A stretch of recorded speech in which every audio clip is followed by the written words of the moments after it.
Beautiful. Hello, lovers of the world. This is Cinta speaking. I love listening to new music. It's really fun to try and find something new to completely love and obsess over, whether that's a new album, a new artist, or a new song. It is the beginning of the month, so it is time to once again reflect on all the things that I've listened to in the past month and rank them in a tier list and share my opinions with the rest of you all. I'll explain the tier list in case we have some new watchers in the audience. But if you're familiar with the tier list, you're welcome to skip ahead. Okay, the highest tier we have is called year-end list material. Every year, I do this activity where I collect all of my favorite albums and songs into a list. Just so that I can have a definitive collection of my favorite releases of that particular year. I've been doing this since 2020 and I love doing it. So, this exercise of reflecting on the new music that I listen to in a month is sort of a way to streamline that process and make that process of choosing favorite stuff from the year more efficient. So, this tier is specifically for releases that came out in 2023. So, this is a way for me to, of course, keep up with new projects and to remind myself that to look back on these releases when the time comes at the end of the year. So, I am a person who sometimes tend to listen to just stuff that I already like, and if I don't have an incentive or something to encourage me to listen to new music, I may only stick to the stuff that I already know I will like and not really find out new things or new musicians to love. So I created this tier list and this process to help combat that. Now, only 2023 releases are allowed in this year because those are obviously the only ones I will consider. However, that doesn't mean that if they stay here, they're gonna automatically make it into the list. They are just candidates, basically. And they also have the ability to fall down the tier list ranks. Obviously, the albums in this tier are albums where I feel like they have some longevity. So not only do I like them as a project and not only do they mean a lot to me, I also see these as albums that I think are going to accompany me for the rest of my life. So ideally, I would like to find maybe one or two albums to put in this tier every month, but obviously if I don't find anything for that month, then that's okay. Now, like I said, just as easy for albums to fall from this tier to the lower tiers, vice versa can happen. So if any album that I previously ranked from a lower tier, they can definitely move up to any higher tier as long as I like them. Now, the tier below that I call French Toast. Now, I really like the name of this. I came up with this in the beginning of the year and it still makes me laugh. So these are albums that I find are perfectly enjoyable. This is also the highest an album can be if that album was not released in 2023. So if it was released in like 2019 and I still really loved it, unfortunately, I can only put that in A tier because the highest tier is only reserved for 2023 releases. These also contain albums that even though I thought were really good and made a lot of really good points in terms of music, these sort of fall short in terms of me considering them for the end of the year and for whatever reason that may be. And then the tier below that I call Gems Found in the Mind. So I think these are albums where you kind of have to dig a little bit deeper to, I guess, understand or enjoy, but if you put in the time and effort, you'll be rewarded for your time. These would be albums that had tracks that stood out to me, but as a project, maybe I didn't really like, or maybe there are albums where as a project, I thought it made sense, but it was more or less forgettable as a whole. There are lots of different reasons why albums are here, but basically, that's the gist. And then in the, I guess, second lowest tier, I call that, well, I learned something new. So I'm always down for expanding my horizons and learning new things. And I like to stay up to date with some people that I follow, and I follow a lot of people. But if the album doesn't strike a chord with me, then that's just that. So that's where they go. These are albums where I think like I understand why people like them, but they are not going to end up in my heavy rotation. And that's okay. Now, the difference between this tier and the one below that, which is the lowest tier, is that I guess these are albums that I feel a genuine sense of dislike for. At least in Well, I Learned Something New, this tier is like, oh yeah, I can see why people like it, but it's like not for me. There's like stuff that I I can get behind, but they are just not a person. They just don't fit into my preferences. But the people in this tier are albums where I'm like, I don't understand why anybody would like this. I call it the eggs you break for your French toast, is because I think of it as a more positive way of saying that I didn't like it, but at least I gave it a shot. And obviously, in your search for great music, for great new music, you'll probably find stuff that doesn't resonate as much with you. And that's just like a sacrifice, I guess, that you have to do every time you undertake new stuff. Thing is, obviously, as a disclaimer, that just because I put anything in this tier or even the one in the tier above that, just because I put them in the lower tiers doesn't mean that I dislike them as artists. I'm just ranking that release on its own as a standalone, and I'm trying not to like, obviously I put everything, all of my reviews in the context of the artist's discography, but my feelings on that project dictate basically the placement of the album and like nothing else. The reasons why people like an album may be the reasons why I dislike an album. So I just wanted to make that clear so that people don't think I'm like hating on anybody just because I disliked something that they've released. Anyway, now that we've gotten that out of the way, let's get to ranking. As you can see, we are back on the tier list that I used from the previous month, only with some new additions to rank. Now, for those who, again, are not familiar, I really like to keep everything in one place because I feel like it helps me put everything into context. So, do I want this album to be in the same tier as this album? It just helps me visualize whether or not I do want the album in the same tier as the album. If you are curious about these past rankings, you're welcome to go back and watch the past episodes of the series, I guess, after you watch this video. Cool. The first thing that we are going to rank is Boxes by Shin Jimin, which is an EP that she has released this year. If you don't know who Shin Jimin is, basically an ex-member of a K-pop group called AOA. They were really popular back in the day, and they had gone through a lot of controversies and scandals that I'm not going to cover in this video, but it's something that is worth looking into if you're curious about. The only thing that you really need to know is that Shin Jimin has kind of taken a long break from music making because of those controversies, and this is, I guess, her first big musical release since then, and I gotta say it is really worth the wait. I love this EP. It is very, very different to what she's done in AOA, and I think it's really interesting that this is the musical genre that she chose to pivot to after being part of a very, very mainstream pop group.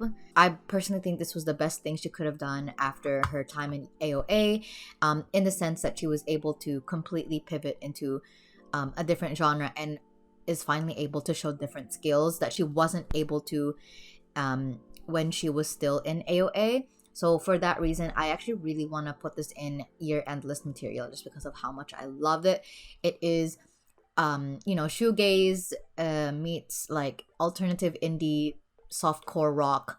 And if you're really into that, I recommend it. And then I listened to the Delight EP by CSR. CSR is a K-pop girl group that debuted, I want to say, late last year, and I've been a big fan of their releases so far, and I think it's because they are so different to what every other girl group is kind of doing right now. In the sea of girl crush concepts, finding something this is quite rare. The wholesome, cutesy, youthful concept is a dying species for sure.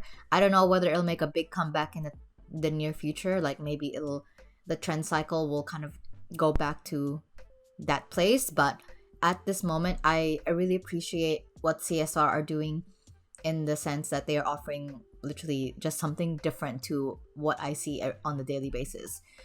This EP is pretty decent. Like, all the tracks are fresh and very youthful, and it fits the concept that the girls are trying to embody. And the thing is, like, they are obviously young women, and this is a concept that I feel comfortable seeing them in. I'm going to put this in French toast just because of how much I enjoyed it as a project. Then I listened to the Love Struck EP by Kepler. So this is their first comeback of the year. I think the EP was okay, just perfectly okay. I didn't really like the title track that much, but I do understand why they chose to go with Giddy, since it's a concept that allows them to show off a different side, since their previous comebacks had more or less stuck to a very upbeat pop image. However, Giddy is the first one that is, I guess, a little bit more different than that. I can appreciate the switch up. My favorite track is Back to the City. It's a great lead single with great energy. It harkens back to Kepler's past cute concepts, but is a different sound that can set itself apart from them and offers something new to those who are still eager for cute concepts from Kepler. But as a whole, I think the EP was just fine. So I'm actually going to put this in Gems Found in the Mine. And then I listened to Over the Moon by Lee Chaeyeon. So first, I want to say that for some reason, I really like their decision to name the EP after the first line of her first song, Hush Rush, which is Over the Moon. I hope it's a tradition that they continue to do so in the future. Although, since the first sentence of Knock is just knocking on your heart, I'm not sure if that will work out as well. Speaking of continuity, the music video for Knock still calls back to Chaeyeon's previous comeback as a vampire, which I think is really interesting. And again, I wonder whether if it's something that they plan on keeping for future comebacks or if it's just something that they will leave behind. Now, to be fair, I have recently found out that Chaeyeon is going to be participating in the new season of Queendom, and I don't necessarily agree with that decision, but I do wish her nothing but success. Obviously, after her time there, I'm not really sure what direction they're gonna do with it. Now, the reason why I said I don't really agree with her being on the show is that I don't really think that she needs to be there. Like, she's already been in one survival show. Well, she's been in heaps. Was she not in 16 with Twice? Or maybe that was just her sister. But she was in Produce 48 when she came with Iswan. She had her time with Iswan and then they disbanded and then she became a solo artist. Now, I think she was doing fine as a solo artist on her own. Like, I think her 2 comebacks were off to a decent start, but maybe the company wasn't happy with it through the numbers. Or maybe she decided she wanted to participate in another survival TV show. Or maybe she wanted to do that because she wants to be part of a group and she is not comfortable with being a soloist. Those reasons sound fine to me, but like, again, I think she had enough charisma and talent to be able to carry herself. You guys can let me know what you think in the comments. If there are any Lee Chaeyeon stands or Iswan stands who want to comment on that, feel free to do so in my comment section because I'm curious about what you guys think. Sorry, I got sidetracked. Let's talk about Knock itself. Knock, it's not bad. I think it's an interesting direction and a switch up from her debut with Hush Rush. Now, I really like Hush Rush more as a song. It's something that I listen to still, but it is undeniable that Knock as a concept is a better outlet for Lee Chaeyeon to showcase all her skills as an idol. Dance, personality, charisma, etc. Those are all just able to be seen through Knock better. It's just her second comeback, so I don't know if this is going to be her signature sound yet, but we will see after she, releases another one. Now, the lead single is I Don't Want to Know, and I do think it's a very interesting song, both as a lead single and even as just a song to include in the EP itself. I'm fairly neutral towards it, but I do wonder what would have happened if this had been the title track instead. Now, my favorite track from the EP is Don't Be a Jerk. But otherwise, I'm not really super fond of it. Like, it's just okay, it's just there. So for that reason, I'm going to put it in Gems Found in the Mind. It is perfectly okay. And then I listened to IVE's new album, IVE. So this is IVE's first longer project after exclusively releasing singles with B-sides for their past comebacks. So I think it has been long enough that IVE has fully graduated their status as a rookie group, and they've had such a massive wave of success that it's kind of, even if not enough time has passed for them to graduate rookiedom, it's kind of weird to call them rookies even after they've released so many chart-topping songs. Now that they have established themselves as a group, I think this album is a great marker or start for the rest of their career, I guess. I think it's a great album. It's got lots of different ideas and it shows off a range of versatility for the girls to show off their skills and stuff. Now, personally, I was not a fan of Kitsch. I didn't like it, and I was really hoping to like it because I never really like a lot of IVE's title tracks. Like, if you watched my video from last year, I mentioned I didn't really like Love Dive. 11 was okay. That's why I've been trying to be more open about their new title tracks, but I didn't like Kitsch, and I thought I liked I Am, but it got old with me really quickly, so I also don't like that now. However, I think for me, I really gravitate towards the B-sides of the actual album. I definitely enjoyed the specifically latter half of the album. So I really like Heroin. I love Hypnosis. I think the melody for Hypnosis is so delicious. Like, something about it is just so, like, the electric guitar in the chorus is so interesting because to me it sounded like it was recreated through synths, or it was just an electric guitar with lots of interesting textures, and the melody itself is just so hypnotic that it burrows into the folds of your brain. So catchy. They used it strategically because it's only used maybe once or twice in the entire song, but it leaves such an impact after you listen to it. I really like Cherish. Not Your Girl, I found was a wild card since it was placed that far into the album, and I think it like completely did not fit the tone that the album had been going through for the past couple of songs. But it was still fun and cute, and I think showed off the skills that IVE has for when they eventually do a more summer focused comeback. Now, the last song I actually really like as well. Now, I'm famously not anti in the sense that I hate them, but like I've never really gotten into a ballad. I really like Shine With Me, and I think Eugen's voice is doing doing the absolute most for the song. I think if I had to choose like an IVE bias, I might just go ahead and say Eugen just because of this song and how much I like. Overall, I'm pretty happy with this album, so I'm actually gonna put this in French Toast. I don't like it enough to put it in the highest tier yet, but for the moment, I'm happy with putting it in A tier. The next album I listened to was WAY by Tribe. Now, WAY stands for We Are Young, which is the title of their title track.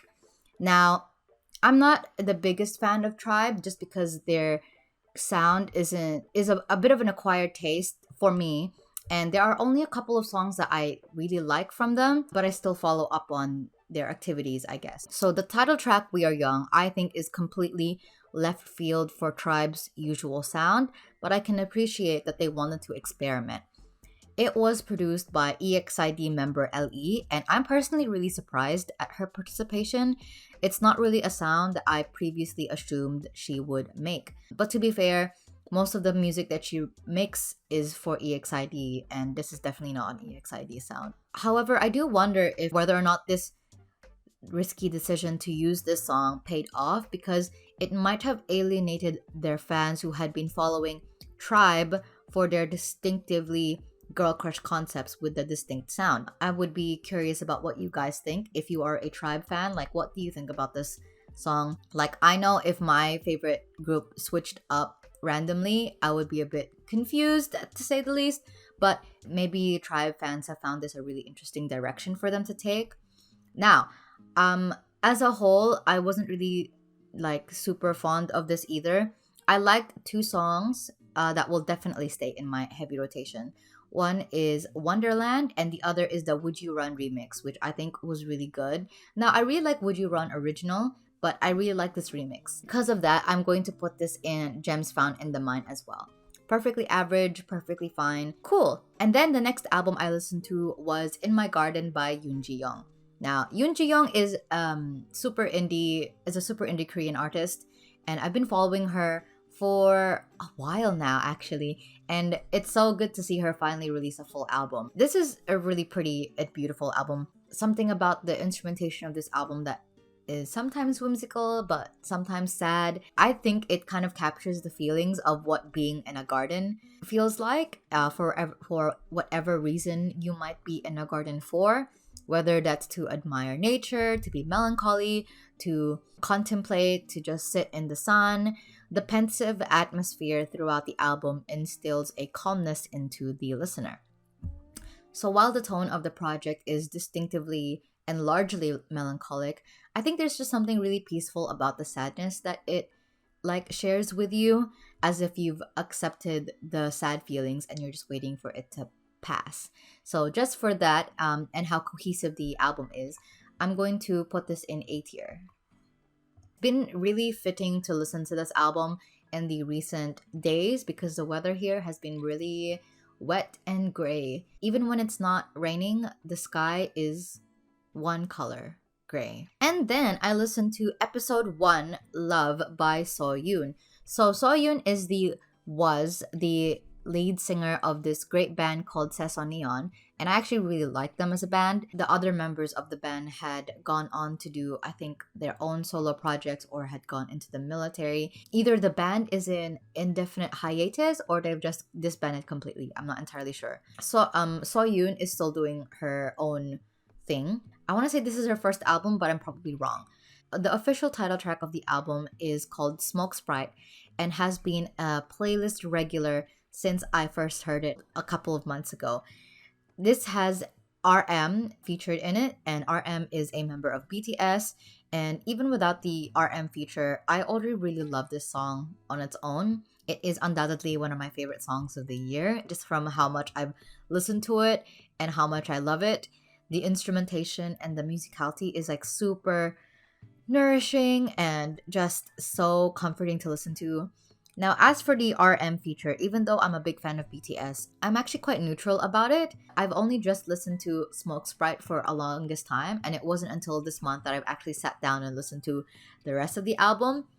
Some of the tracks that I was fond of were Till the Sun Goes Up, Gave You All My Love, and Exit. So I had first listened to Bad and Canada when they were released as pre-release singles to promote the album. And when I had listened to them as on their own, I wasn't really a big fan of them.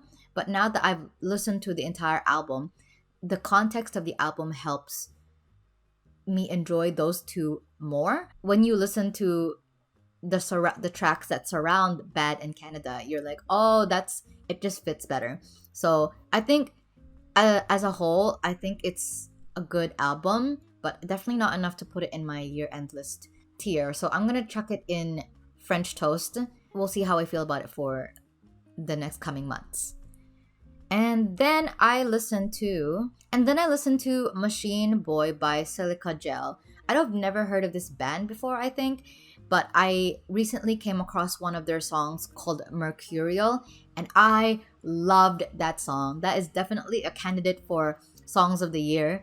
And because I love that song so much, I decided to go ahead and listen to the rest of the EP. And personally, I think the EP as a whole is too avant-garde for me and my tastes. So even though I really, really love Mercurial, it's not enough to get it anywhere else aside from, well, I learned something new. Because I did. I learned who this group is, and I learned what their sound is like. I'll probably go into a deeper dive in their discography when I've got the time. But it is really interesting that Mercurial was the only song that kind of sounded like it in the EP, and everything else kind of sounded different. But again, I don't know enough about this band to comment on anything else. And then I listened to With a Hammer by Yeji. Now, personally, I couldn't figure out how to feel about this album. For some reason, every time I played it, I would feel something different to the last time I had heard it. So I couldn't get a gauge I couldn't figure out what it is I actually felt about this. So for now, I'm gonna put this in Gems Found in the Mind, just because it just sounds cohesive. Like I didn't expect anything less from Yeji, but I think there was just a lack of tracks that I remembered distinctively. I think I would say Taken for Granted and Submarine FM were two ones that I kind of remember, but as a whole, I might need to listen to this a couple of more times to figure out what it is I actually feel about them. And then lastly, I listened to Taeyang's latest EP, Down to Earth. So Taeyang is back. Good for him. He has released 2 singles to promote this EP, and I must say I am very impressed with his choice of collaborators.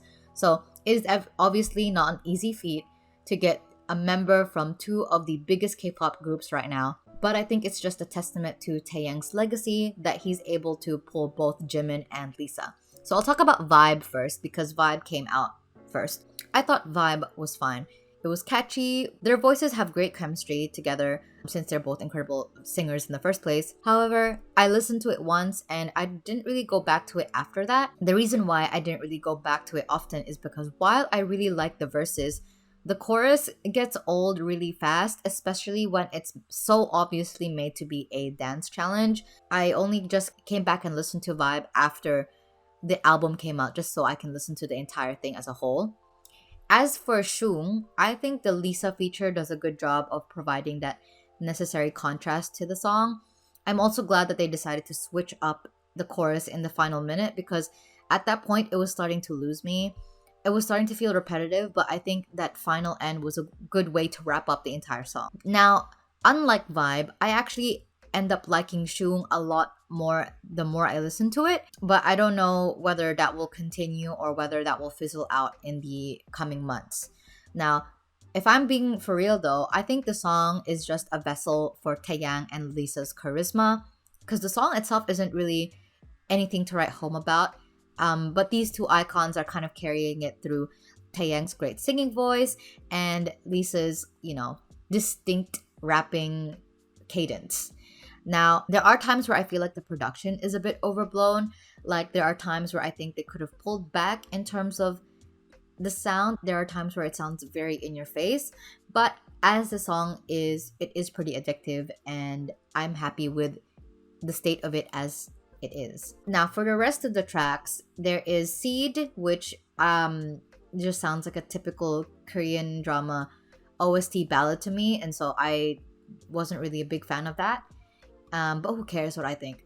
Reason, which is a good follow-up to Seed, I think. I think there's something about it that gives off the vibe that even though it sounds like a love song, it's probably a fan song, a song dedicated to the fans. And I really, really love Inspiration and Nightfall, which are the last two tracks of the EP. I think they are incredible and they are so good. Like I said, I pretty much like all of most of the songs here. And I think the company was really strategic with the choices of the songs and even the track structure of the EP itself. First, they obviously released the two most pop and most mainstream friendly songs with the most recognizable names as singles to promote the album. And then there are two slower and sweeter songs. And then there's two bombastic bangers to end the EP on a high note. Both of these tracks have features Benzino and Brian Chase that tie back to Taeyang's history as an R&B and hip hop artist. So, as a whole, it's very cohesive, very good, and I'm gonna put this in French toast. There are some songs in the album that I might put in my candidates for songs of the year, but as a whole, I don't think I'll put this in year-end list material. And here is the tier list. I think it looks pretty good. I'm pretty happy with everything so far. I definitely need to go back and rearrange certain things. Like there's some stuff that I kind of want to put into different tiers because I've changed my mind. Here are the stats for the month. Now this pie chart is pretty useless because I didn't really listen to anything aside from 2023 releases, so it's literally just a circle. And then here is a pie chart of my listening of the year so far. So I think I listened to 11 in total, which is lower than what I've listened to in the past months, but this month had just been a bit busy and I didn't really have the time to linger on the albums that I listened to, so that's unfortunate. But otherwise, thank you so much for listening to my reviews. I hope you enjoyed them. Feel free to like and subscribe if you enjoyed this. I post these kinds of videos every month, so make sure you don't miss out on the next episode of my monthly music review series. I post every week, or at least I try to. And all my social media links are down in the description if you guys wanted to follow me in places like Twitter. My Spotify account is there as well if you wanted to see what I'm listening to, as well as my Patreon and Coffee pages if you wanted to support my work.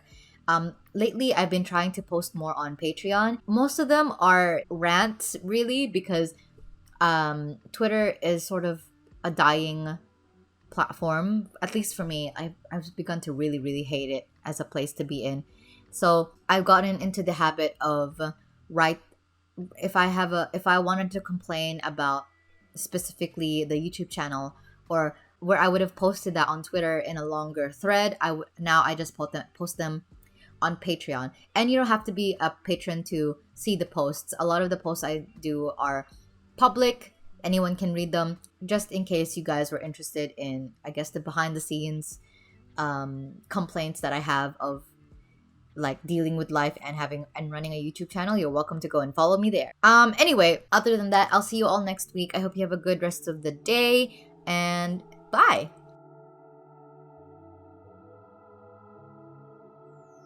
Hypnosis is so delicious. Delicious.